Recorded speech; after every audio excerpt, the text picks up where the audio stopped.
Hello, everyone. Welcome to the RTO Show. I'm your host, Pete Shau. Today, got a great interviewee, kind of somebody who's been here on before. You might know him. I got John Preston on, who has done something else with the 40 Flushes, but we have a whole new book coming out. Not out yet, but it's coming out. We want to talk to you about it because the last one made a lot of sense. This one might make more sense to you too. But first, before we do anything else, make sure that you log onto the website, rtoshowpodcast.com. Make sure you scroll down. You want to hit up the newsletter. We talk about things on there that we don't talk about on the podcast. Plus, buy some swag. You can look as good as this in your own home. John, what's going on? How you doing? How's everything been? I'm doing great, Pete. As I mentioned, I just got back from the Caribbean, so I'm kind of in recover from vacation mode. And one of the favorite things I like to do is to come on shows like yours and just try to provide something that'll help that business owner out there move forward with their career. Small business is what the world's about, and we just need to make sure we provide them with what they need to be successful. Absolutely. I couldn't agree with you anymore. If you guys remember, John was on last time. He talked about a little bit of a different book. Now he's come up with something new. He's got some acronyms that we're going to talk about, some ideas that we're going to talk about, and this one's a little bit more direct. So, John, in the thought of you come out with the 40 Flushes, right? And that was information that you can do and on your little buy time, kind of understanding a little bit more about business. But really, as we were talking, you had some pretty good gems, like talking to people around in your area and literally asking them, what do you think about these people and what's going on, and the follow-ups and the sales and what's really going on in the neighborhood of marketing versus what people are going to get if they come to see you. And there was a bunch of good ideas that came out of that. Now you've got something new. Where did this come from? Where did you come up with this new book idea? First of all, let's start off. What's the name of the book? The book is going to be called Clearing the SLEARY. And SLEARY is a new concept that I've developed to really kind of address something that I was seeing over and over and over again with small business owners. You know, for a lot of times, small business owners, they don't know what to do, so they often don't do anything. But there's another end of that equation that comes into play equally as often. They know what they need to do, but they're just paralyzed.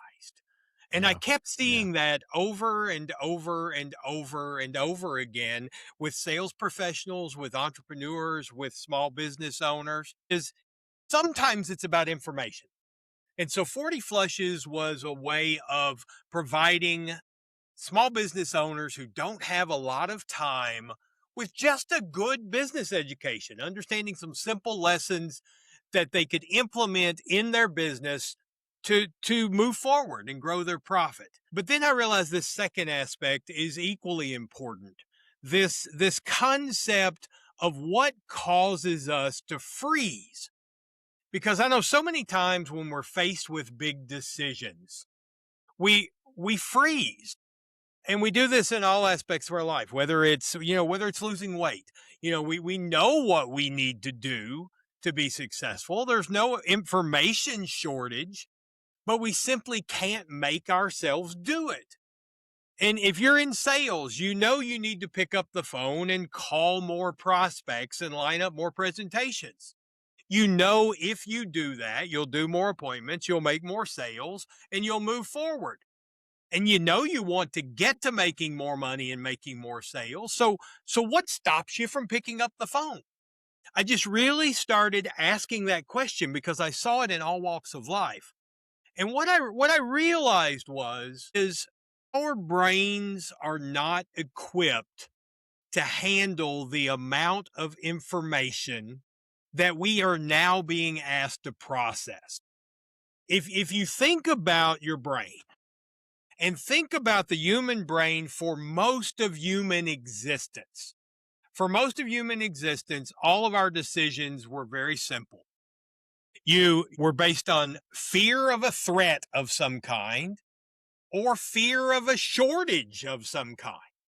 So like for 99% of human history, that's really all we worried about, those two things. And that was how we made our decisions. In today's world, we have so much information bombarding us at all times that we simply live in this state of overwhelm. And when we get overwhelmed, we resort back to those two core fears. Am I going to put myself in danger, or am I going to put my business in danger if I make a bad decision? Or am I going to run out of something, have a shortage, whether that be manpower, whether that be money or whatever? So we fall back into those default positions. And in today's world, that just doesn't work, because not making a decision and taking action is making a decision. It's making a decision to stay where you are and not move forward. And so SLEARY's really all about that. You know, people become entrepreneurs, when they open up their first business and they're working for themselves, they're not warned about just how loud that inner voice is. We all have this inner voice inside our head that is an absolute jerk. It's constantly telling us we suck. It's constantly telling us, I don't know, I can't make these kind of important decisions. I'm not good at this. I'm not worthy of having my own business. I'm not the kind of person who can make big money. And that voice is constantly hounding us. And no one warns us about that. Nobody prepares us for that. There's nothing in school that teaches you how to deal with that internal voice.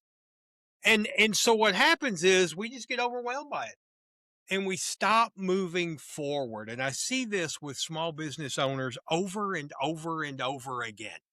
They basically, when you start your business, you dream of building it into something big and providing a life for your family beyond what you currently have. And you have these great big visions of what you're going to do. But then you start the business and maybe you have a little bit of success.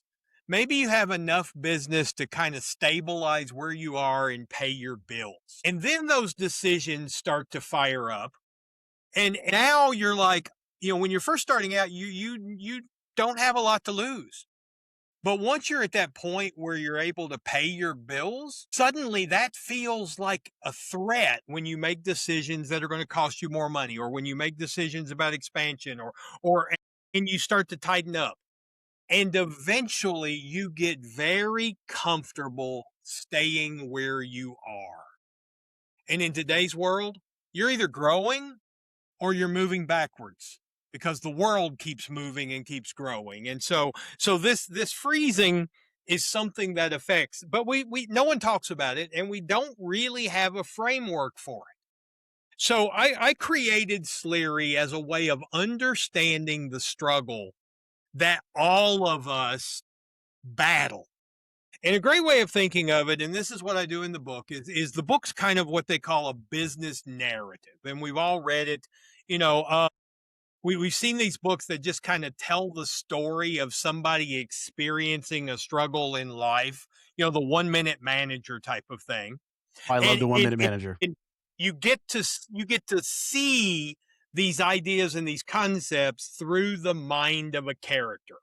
And so Clearing the SLEARY involves this salesperson who's struggling, who's really struggling. And she knows what to do. She knows she needs to make more calls. She knows she needs to practice her presentation. She knows she needs to master the objections, but she simply can't make herself do it because she's overwhelmed. And she encounters this mentor figure, which is common in these type of books, who takes her back into the back of this kitchen at a crowded restaurant and shows her this sink. And this sink is clogged up to the point where water's about to run over into the floor. And he points out that that's what's happening in her own mind. And that's the SLEARY that we all have. We have this accumulation of junk. SLEARY is an acronym that stands for self-doubt, limiting beliefs, exhaustion, anxiety, regret, and your own ego. And all of these things just clutter up our mind and stop us from being able to do anything, just like all that gunk clogs up that sink and doesn't let the water flow. Now, if you've got a crowded sink like that, is the best thing to do add more water? Of course not. If you've got that crowded sink, is the best thing to do pour grease into it? Of course not.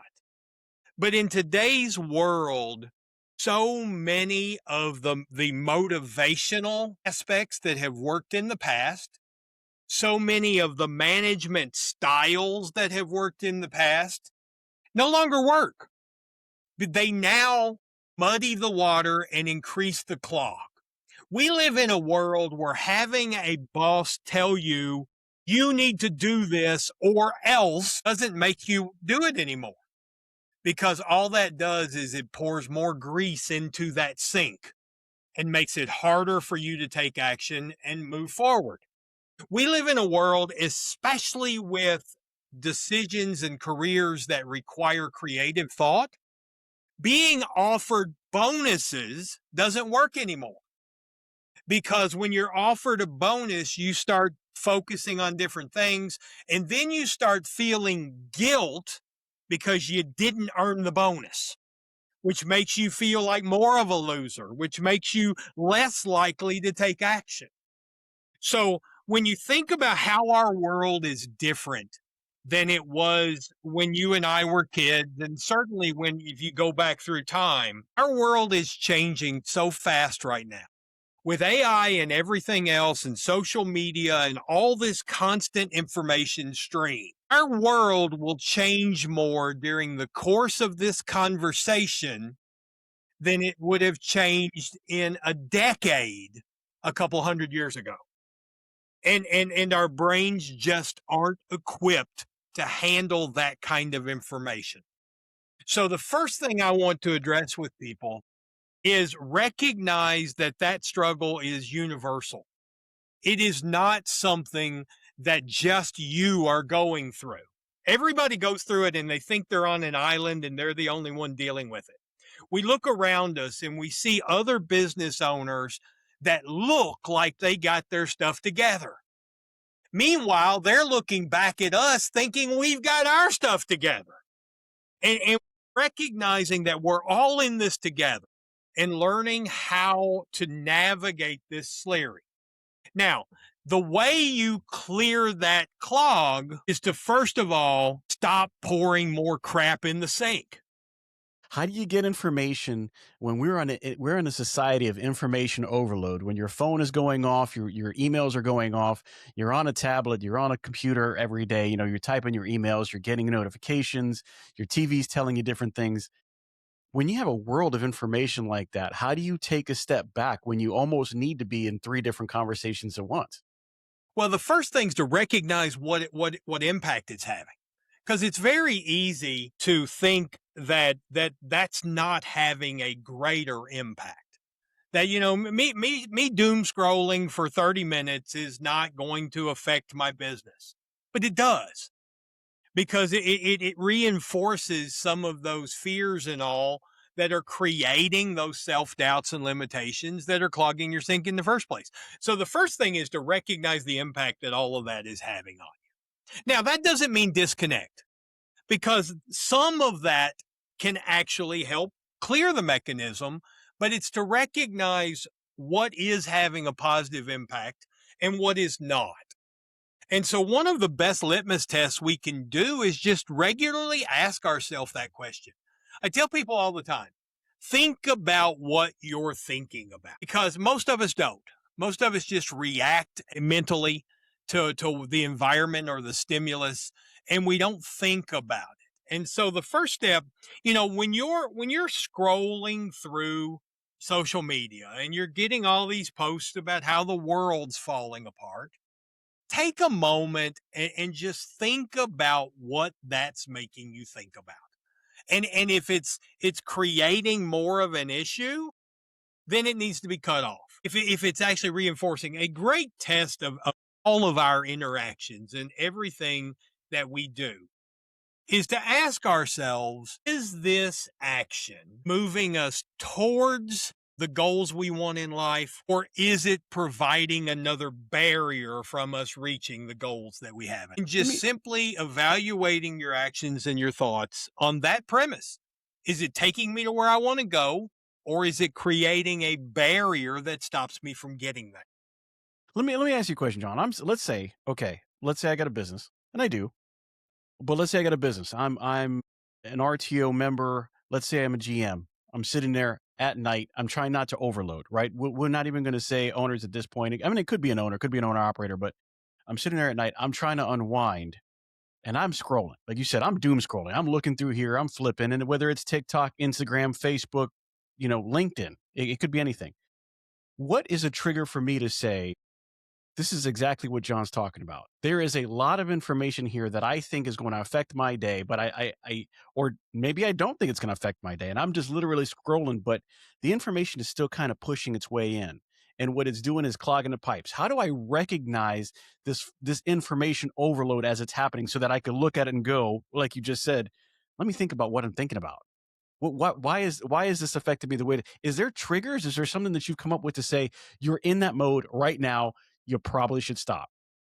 Well, the first thing is to ask yourself, is there anything related to this information that I'm currently getting that I can control or do anything about? I mean, there are three things that we can control in our life. We can control our actions, what we do. We can control our mindset, how we view the world. And we can control the way we react to the actions of others. And what you will find when you start analyzing that feed you were talking about is you will find yourself expending large quantities of your bandwidth worrying and thinking about things that you cannot impact in any way, shape, or form, that don't fall into one of those three categories. So that's a great litmus test when you're in that situation is, does this represent anything that I can take action on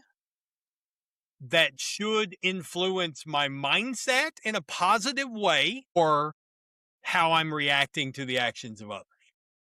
And just that simple thing, it's one of those concepts. Once you see this, you can't unsee it. When you go home tonight and you're scrolling through TikTok or your Facebook live stream or whatever, you're going to, just because of this awareness, start to see those things differently and recognize which ones are actually heading to that clogged drain and which ones might actually be something that can help me clear that clog. Now, in terms of breaking the clog up, what is essential is clarity of thought. And this is something that most people don't ever have. I mean, how often are your thoughts clear? And in reality, in order to have clarity of thought, you have to have systems for thinking and systems for making decisions. And what I realized was 40 flushes was a clarity system, because for some business owners out there, one of their major concerns that clogs their sink is the fact that they don't know a lot about business, and they know they don't know, but yet they're intimidated by the thought of learning. Because when they think about learning new things, they think of a major commitment that's going to require intense study with big textbooks, just like they remember back from high school and college. And many people weren't that great as students under that environment in the first place. And so they're really, part of their clog is this fear of learning. And 40 Flushes was a system, or is a system, for overcoming that part of your SLEARY, that part of your clog. And so one of the things I'm really focusing on now is, after you identify your clog and recognize this is a universal problem that stops me from moving forward, what system can I initiate that will allow me to make good business decisions while keeping the fear and the self-doubt and the self-incrimination out of my decision process? And so that seems incredibly simple. But I'm developing now systems for developing a marketing strategy.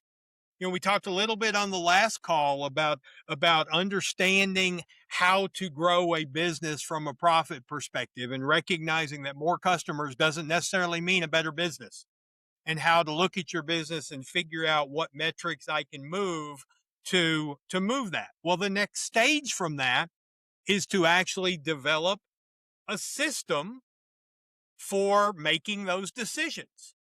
Because if you've analyzed your business and you know that this particular metric is what I can move the easiest, that will increase my profit the fastest, and your marketing strategy is to move that metric, that gives you a system for making marketing decisions. And so you're not suddenly overwhelmed. Marketing is a perfect example of what I was talking about. If you were to go back 100 years, let's rewind to 1926. If I'm a small business owner in a small to mid-sized community, and I was trying to decide how to market my business, my decision was very easy. Do I advertise in the local newspaper or not?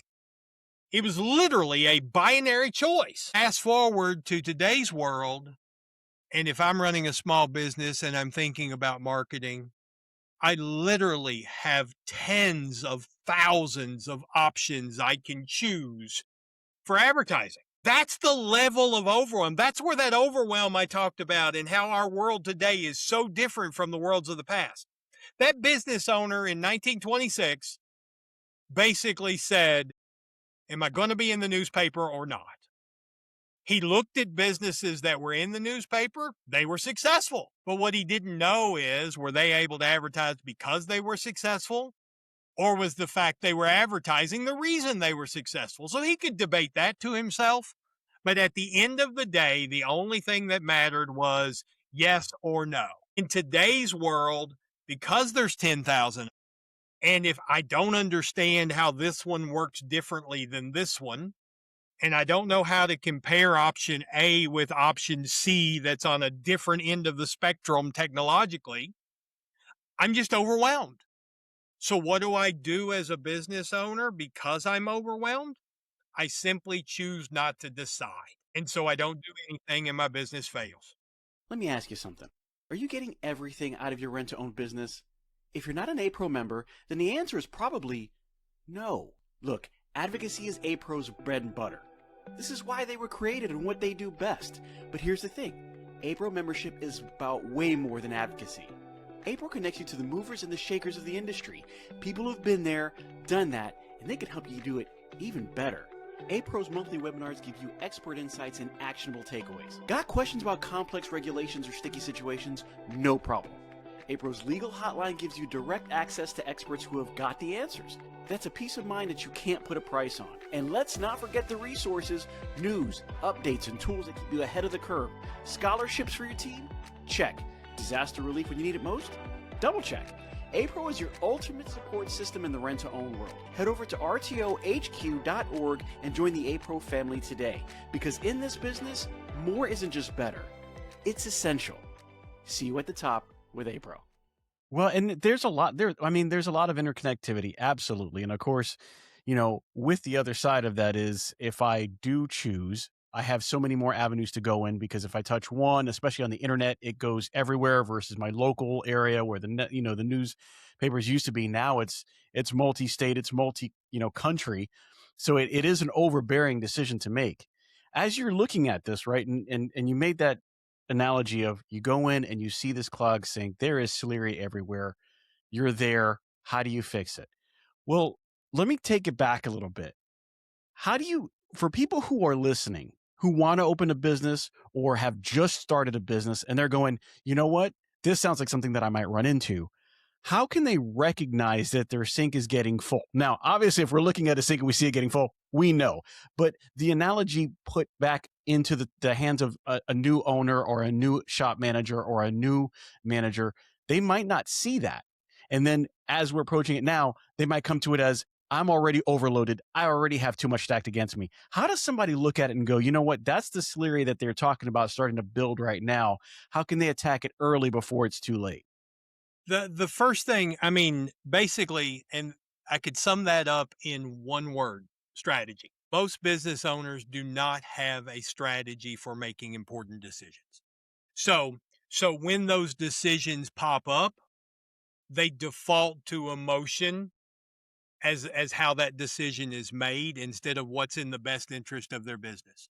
And the best way to know that you're starting to suffer from this, well, first of all, I can tell you, they were suffering from this early on because we suffer from this in our personal lives. We suffer from this in all aspects. But here's what's interesting about the entrepreneur. At one moment in time, they were able to make a decision to move forward when they decided to start their business. That automatically involved powering through the fear. It involved accepting the risk. It involved all of those things in order for them to say, I'm going to start this business. So in that moment of time, they were able to make a decision to move forward. And that automatically puts them in a different category than the hundreds of thousands of employees out there that have thought once a week for the last 20 years, one of these days I'm going to start my own business. So merely making that decision moves you into a different category. Now, here's when you recognize you have a problem, is when you start not making decisions, when you start avoiding decisions, because here's the reality. In almost every situation, the best thing to do is make the right decision. The worst thing to do is to not make a decision, and everything else is number two. We inherently think that if we avoid making a decision, we avoid making the wrong decision. But the reality is, in every aspect of life and every aspect of business, making a bad decision is better than no decision at all. People that make bad decisions learn from them and improve and grow. People who make no decisions stay where they are. And that's just the reality of where we are. Not making a decision is making a decision to stay where you are. And that's when businesses fail. Now, I'm not saying you do stupid things, but in almost every situation, when someone is struggling making a decision, they know what they should do. They know what they should do. They just can't do it. Or one of two options that both are good, but they're so terrified of picking the wrong one that they don't make either. That's where business owners find themselves in. And so when you find yourself not making a decision, you know you're wrestling with SLEARY and you're clogged. And what happens is we start looking at things from a different perspective. I met with a lady that owns a very successful catering company not long ago. And she does all of her marketing on social media. So she takes a tremendous amount of pride in the fact that she doesn't buy advertising and she does it through social media. So one of the exercises that I sat down and did with her is I said, okay, how many hours a day do you spend on social media? And she was spending about 2 to 3 hours a day, either creating content or responding to comments and engaging with the audience. And I said, now, how much time do you spend a day on the things that you as the business owner can do? Developing new recipes, reaching out and engaging with customers, those kind of things. How much time do you spend on the things that you and only you can do? And she said somewhere roughly, 10 hours a week or something like that. And I said, now, on a given week, what's your average revenue as a business? And then I figured into what her revenue is when she's doing the things that she can do to generate revenue.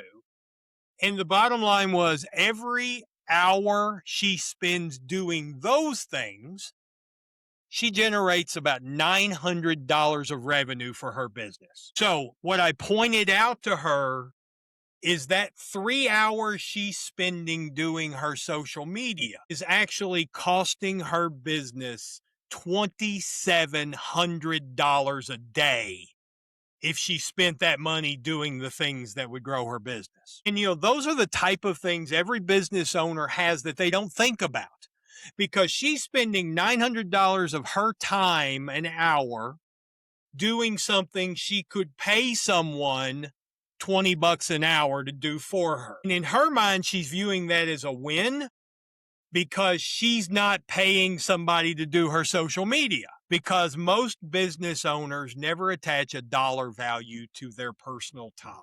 And those are the kind of things. Having a system for when you hire, when you bring people on, when you outsource, that's one of the things a business owner needs to do. Having a system for what your marketing should accomplish is one of the things a business owner should do. It's all about developing those systems or strategies so that you can make decision independent of your fears, because we are designed by nature. If we don't have that system, most of our decisions are based on fear, and we can't have that if we're going to build a successful business. I completely agree.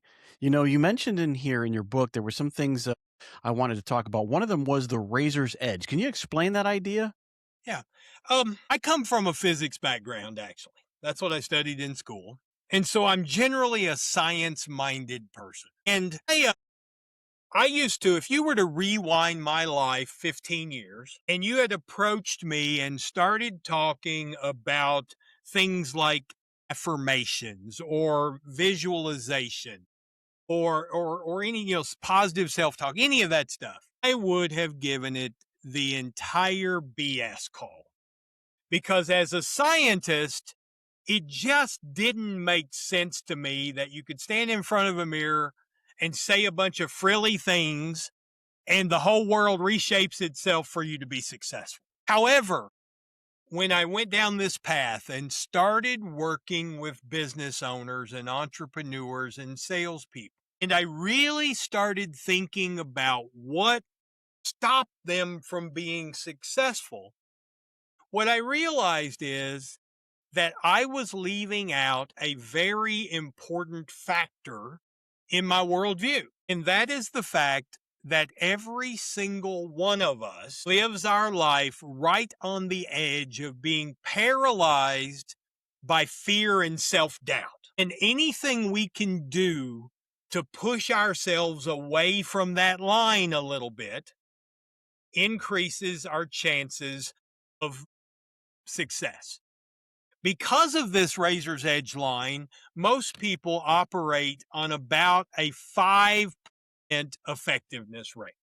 We really only accomplish about 5% of what we're capable of, because for every minute that we spend actually taking action, we spend an hour debating with ourselves what we should do next, and worrying about what we should do, and stressing over what we've done, and looking at visualizing different pathways and deciding all this. So when you're able to pull back from that razor's edge and start making your decisions away from that fear, then suddenly you become more effective. And so if you're suddenly able to accomplish 15% of what you're capable of instead of 5%, you suddenly have this advantage over everybody else around you. So those things like meditation and affirmations, for most people, they back them away from the edge. And what happens is, if you fall on the other side of that edge, that's when you become paralyzed and you can't move forward. And what I really started to realize is, all of our life, we've looked at people who struggled and said, that person's just lazy. Well, most people don't realize this, but cold doesn't exist. Cold doesn't exist. In the science world, cold is the absence of heat. If there's not enough heat there, it's cold. But cold itself doesn't exist. The same thing really applies for laziness.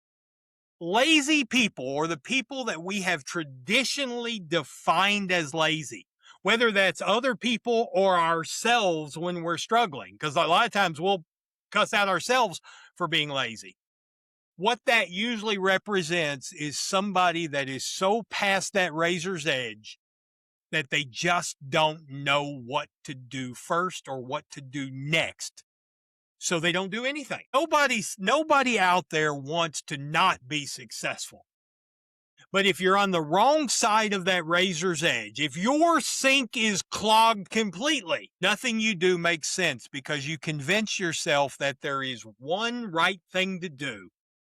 And before I can take any action at all, I got to figure out what that is. And that's when you just are paralyzed and you don't take actions. And that actually, what's amazing about that is, if you're on that side of the line, then the fact that you self-abuse yourself for not taking action adds to the drain and makes it that much harder and creates this spiral where your clog just gets thicker and thicker and thicker and thicker. So one of the things that I talk about in the book is you have to really not only use systems to clear the drain, but you also have to have systems in place that involve maybe, meditation or something that serves as drain cleaners to stop it from building back up. Because sometimes you can clear the drain and then somebody immediately dumps a bunch of scraps in there and it's clogged the next day. So you really have to constantly do things to keep that water flowing and keep yourself away from that razor's edge. So it's really just two different ways of looking at the same concept. Something you said, 5% seems like an extremely low number. It's really hard. I mean, it's when you start thinking about it, 5% just seems like, wow, that is 95% on the table. If you had somebody who was really on it, what is the difference? If you have somebody who's really on it versus somebody who's got, that SLEARY thought mindset going on, what is the difference? I know, if we said somebody had 100%, that would just be like the most amazing, highest IQ person ever. But what is an average entrepreneur that is successful, that has the ability to make these decisions? Where do they sit on that realm versus a 5% person who's really struggling? Well, here's the thing, and I would ask this to your audience, and I would ask this to you as well. How many times have you got to the end of the day, gotten home, kicked back on the couch at night, felt totally exhausted because you worked such a hard day, but you could not identify any one thing you got accomplished that moved your business forward? Well, John, you got to mention half of my day, half of my week right there. Like that, there's a couple of days a week. It's like, I have no idea what caused me to be as drained and as tired as I am. That means on those days, you spent your entire day thinking about action, worrying about action, regretting actions you made, and you didn't actually take action. So when I talk about being 5% effective, that's the perfect day that represents it. Because what you were capable of doing to move your day forward didn't happen because you spent so much time worrying about. One of the exercises I love doing with business owners, and this is one all of your entrepreneurs listening can do on their own time, is I encourage everybody to go to their phone, actually hand their phone to a wife, a kid, whatever, and have them set a dozen random alarms during work hours over the next 3 days. And they don't tell you when it is, so you don't know when this alarm is going to go off. And when that alarm goes off, I want you to keep a log and write down what you were doing when that alarm went off. And what you're going to find is that every time that alarm went off, you were not doing anything. you were thinking about doing something or worrying about doing something or regretting something you did or something of that nature. And I've done Wow. this with probably 50 different entrepreneurs over the last 10 years, and no one has ever been caught working more than 3 times. Really? That is huge. That is huge. You know, you mentioned also in the book slaying the egg before it becomes a dragon. Is that kind of what this is doing? You're seeing a problem before it manifests. You're using terms and ways and ideas. You're using these strategies to kind of identify, hey, wait a minute, I do have a little bit more time on my day. I haven't been doing as much as I should do. And now that I'm identifying it, it gives me a chance to actually get back into the focus of what I need to be doing. Yeah, it's one of those things. Spirals can work 2 ways. Spirals can, you get momentum going in a business or you get momentum going in a sales career. It can feed on itself because you're seeing those kind of rewards and suddenly you're doing more action. You can move forward. Unfortunately, for most people, especially entrepreneurs and salespeople, spirals work more often negatively than positive. You have a bad day, it gets in your head. You have another bad day, it gets more in your head. And the longer that goes on, the harder it is to break out of that. And that's where thinking about what you're thinking about comes into play. And data can be an enormous. And one of the things, let's say I'm working with a salesperson and they have trouble picking up the phone and calling prospects. And they immediately will default to, I suck on the phone. But then we'll sit and we'll analyze the data. And maybe for their particular industry, the average is it takes 15 phone calls to get an actual prospect. Well, they made 6 phone calls and didn't get a prospect. And so they determined that inner voice started shouting, you suck, you suck, you suck. When in reality, that wasn't true at all. They just hadn't made enough phone calls yet for the numbers to play out. So learning to think about what you're thinking about, recognizing those moments where your inner thoughts don't marry reality and cutting it off there. That's killing the dragon while it's an egg. Because otherwise, what's going to happen, because you've convinced yourself you suck at this, you're going to stop doing it, which is going to reinforce your lack of activity, which is going to reinforce your lack of sales, which is going to start to reflect on how much money you're making. That's the spiral that shuts people down. But if you'd recognized it the moment that inner voice said something in your head that just wasn't real, you could have stopped it all. And that's that killing, that crushing that egg before that dragon's born. I love the idea. As you mentioned it earlier about somebody who's having a sales issue, somebody who's having some issues going through it. Is the book shown through the eyes of this character that you're talking about? And Yes. and that's how you kind of define some of the prospects you have in the book. It's like, hey, she's going through this and she's learning this situation. And then we spell it out to the reader. Hey everyone, it's Pete Shau here from the RTO Show Podcast, and I want to tell you about a company that's making a real difference in the rent-to-own space, Wow Brands.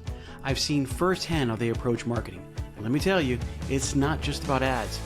Wow Brands builds complete digital ecosystems designed specifically for the rent-to-own industry. Their e-commerce and lead generation strategies are built to bring in qualified leads. And did I mention that they are actively working with the rent-to-own industry while also being members of APRO and TRIB? Listen, these folks are passionate problem solvers. They don't just slap something together. They design, build, and scale the kind of digital retail tools your business needs and your customers actually want. So if you're serious about growing, reach out to Wow Brands at wowbrands.com. I trust them, and I think you will too. Yes. That's exactly it. She's learning how to deal with her own SLEARY through this metaphor. And I think in some people, it's interesting. You can sometimes get a message across with a story and a narrative far more than just facts and data. And so my hope is that people will see themselves in this protagonist and say, hey, I can relate to that. I've been there. Because that's what it is, whether it's sales, no matter what it is, whether it's, weight loss journey, health journeys, learning, educational struggles, we all are fighting these battles, and recognize it. And I will you, the other thing that's a nice secondary effect of understanding this concept is recognizing that everyone around you is going through this same struggle.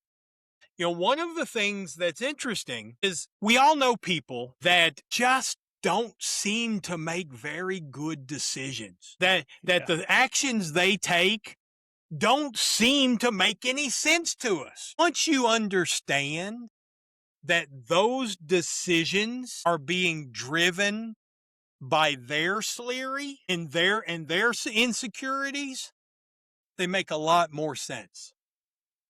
Because every single person, every single day operates and makes decisions and live their lives by one of two things. Either they're guided and steered by their insecurities, or they have learned how to control those insecurities and make decisions in spite of them. And when you start seeing this in other people, whether it's your spouse, whether it's your friends, whether it's so-and-so you work with, it will help you understand that. Now, in sales, this is huge, because when you've got a product that obviously people need and will benefit people, and they even recognize as a customer how much they need this, but they simply can't say yes, understanding that that is their SLEARY, and understanding what is clogging their drain and stopping them from taking action will allow you to help them navigate that. Because I can tell you, and this is a big deal in the world of anything, is with all of this information that's out there, it's very easy for us not to make decisions. It's very easy for us to kick the can down the road. It's very easy for us to think, if I wait longer, an obvious no-brainer decision will come up and I can make that one. But that's not the real world. There's going to be another option tomorrow. Yes, there'll be another decision to make. But how long are you going to wait for one that's never going to come? Because of this overwhelm, there's never going to be a decision that is so overwhelmingly a no-brainer that you're going to make it. And just that you mentioned earlier, how do I know when this is happening? You know when there is clearly a decision you need to make that you're avoiding making. Yeah, you mentioned a couple things that kind of wanted me to. The book makes a big distinction between medicine and vitamins and some other stuff that I wanted you to get into that, because the thought processes that you come up with in the way you described that kind of intrigued me, the way it comes out as far as business and entrepreneurs go. Can you explain that a little bit? Yeah. What I see over and over again is I see people struggling, and for a brief period of time, they will come up with the solution, either with my help or through outside sources, and they'll figure out how to get back on track. And for a while, they will do very well, and then they'll slide back to where they were before. And one of the things that comes into play is they treat business solutions and emotional solutions and mental health solutions as a medicine. I'm going to take them when I'm sick. I'm struggling doing this, so here's how I'm going to fix myself. The reality is those kind of tools and mechanisms are not medicines, they're vitamins that you take even after your problem is solved, because they prevent the problem from coming back. And so that's a key distinction that comes into play. Again, and I'll give you a great example of this in the real world. The single most important thing that a business owner can do to increase and grow their business is to take 10 to 15 minutes at the end of every day to map out what they're going to do the next day. We as human beings suck at making decisions on the fly. If I've got a free 30 minutes, let's say I have an appointment scheduled and they don't show, and I've got an hour. Let's say it's an hour that suddenly I don't have anything planned. Here's what takes place, and see if this sounds familiar. Okay, well, I need to do this, but I can't do that till I do this. Ooh, but this is important, but I can't do that because I haven't done this, but I can't do that because I don't have this done. Oh man, but over here, and you do that for about an hour, and you look up and wonder where your time went, and you actually accomplished nothing. And if I was to ask you what you got done during that free hour, you would say, I have no idea. Eventually, you'd just say, okay, screw it, I'll grab a cup of coffee. And so we do that over and over again. Well, simply taking 10 to 15 minutes every night and mapping out your next day. Look at that massive list of things you have to get done and prioritize it off the clock. So you don't have a ticking clock in your head while you're trying to decide. It's so much easier. And so then you say, okay, tomorrow, here's one thing that I am absolutely going to get done. Here's a couple other things. I've got this appointment here. If he doesn't show up, here's how I'm going to fill that hour. Simply taking 15 minutes and mapping that out the day before will instantly make you more productive. And most people don't do it. So I will work with people often who are really having time management issues, really struggling with task priorities and task management and getting stuff done. And so the first thing we will do is establish that regiment of every night. Last thing you do before you go to bed or before you leave the office is map out the next day. They'll come back to me a month later and say, oh my God, this is awesome. I've gotten more done in the last month than I've done in the past 6 months. And then we'll say, awesome. And then 3 months later, I look up and they've quit doing it again. And they've gone back because they missed a couple days and things still went okay because they had some residual planning out there. And then they just stopped doing it. And they went right back to where they were before. And that's what I mean by medicine versus vitamins. That process of planning it out the night before is a vitamin. It stops you from getting in that time management woes. Not just to fix your current problem, but to make sure you're able to maintain that level of productivity from now on. And that's where most people, they come up with a solution to fix their current emergency, but as soon as it's fixed, they stop doing what they're doing. Well, it's definitely a mental challenge. I think nowadays people have the attention span. I had the last guest on was mentioning how our attention spans have like dramatically reduced. You're talking about 100 years ago. Same thing is that the attention spans from between then and now, because of the inundation of information and all the sources that you get it from. And it's not just one, right? You're on your TV, it's on your radio, it's on your streaming, whether you're streaming on Spotify or streaming on Pandora, whether you're looking at Hulu. There is so much information that's coming into you from so many different directions, and you can get bogged down. Coming into the last leg of this, you have 5 commitments in your later chapter.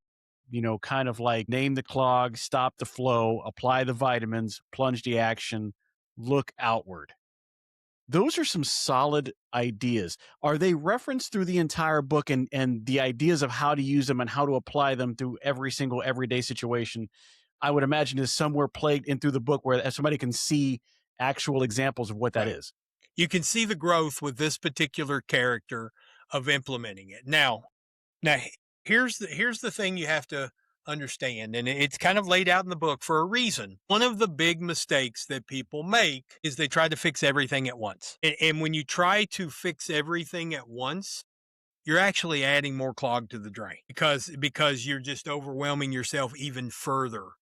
And if any aspect of that transformation is disrupted, now you've got guilt and shame thrown in there as well for not being able to implement your plan. So one of the things that's key in overcoming this is to recognize it's not something you're going to come overnight. You're going to have to take it one step at a time. And one of my favorite books in terms of being more effective is a book called Organize Tomorrow Today by Jason Selk. And in it, he offers all these different time management systems to help people. And he says at the very beginning of, don't do all of them. Pick one. Open this book up, read one chapter, implement it before you finish the rest of the book. And I think that is such a big mistake we all make. We want to be where we want to be tomorrow. But when we try to do that, we pour more grease into the... That's well, I mean, that's really true. I mean, nowadays we are a get it now society, right? Whether it's Amazon or whatever situation that we're in, we want it now. We want to stream now. We want to get the answers now. We want AI to do it for us now. We want all the problems to be solved within the next few minutes, and it really doesn't help anything. Now you mentioned something we haven't talked about here is AI is actually contributing heavily to most people's clog. Whether it's the fear of what AI is going to do to my job, what AI is going to do here, or for most people, they go to AI and they'll ask a simple question and get a very complex answer that once again overwhelms them and adds to their SLEARY. One of the things I also work with people on is using AI as a clarifier. And if used correctly in that capacity, it can do wonders to help clear your drain. And one of the things I encourage people to do is to think about all of the things that you have going on that are consuming your thoughts, either in your personal life or with your business, and specifically with your business, since that's what we're talking about here. Think about all the things you've got that are just hanging over you as an entrepreneur. Go to your favorite AI. I use ChatGPT, but they all can serve different functions. And literally turn on the microphone and just start talking. Talk about where you want to get to, talk about your goals, talk about your struggles, talk about all of the different decisions you have to make, talk about all the different tasks that you need to do, and say, where should I start? Let AI serve as a clarifying tool to help you sort those thoughts. It's almost like we all have this mass of clutter in our heads that's just, it's like oozing out our ears, all these different possibilities and thoughts and ideas. And I want to do this, can't do that, need to do that, suck at this, great at that, blah, blah, blah, blah, blah. And every time we try to move forward, our mind is just so jumbled that we simply freeze and don't do anything. Using AI to clarify that can be incredibly powerful, because it's going to be able to sort through all of that, prioritize it, marry it with your goals, and actually put together a roadmap for you to use for your daily planning to get to where you want to be. Now, there are a couple caveats that I make sure people understand when you do that. AI does two things that are incredibly annoying if you are trying to use it as a thought clarifier. It actually does three things. Number one is it parents you. AI systems are programmed and designed to basically be your smart mom. It will steer you away from risk. It will steer you away from things that might put you at some kind of misfortune. But a lot of times when you're an entrepreneur, you need to live around the edges. So you need to be aware that it will point you back to the safe route. So if you're a business type, you need to be aware of that, because you need to recognize that to have great success, the safe route is not always the best one. If every entrepreneur acted like their mom told them to and didn't take risks, no business would ever grow. So understand AI is going to do that, but be aware of it. The second thing is it's going to push you to industry standards and industry norms. For most people, that's okay, because you want to know how successful businesses and other businesses in your industry are doing it. For those that are trying to innovate, you don't want that. You want to shy away from norms. And then the third thing it's going to do is it's often going to offer you advice when you may not be ready for it yet. So use those things and operate from an awareness.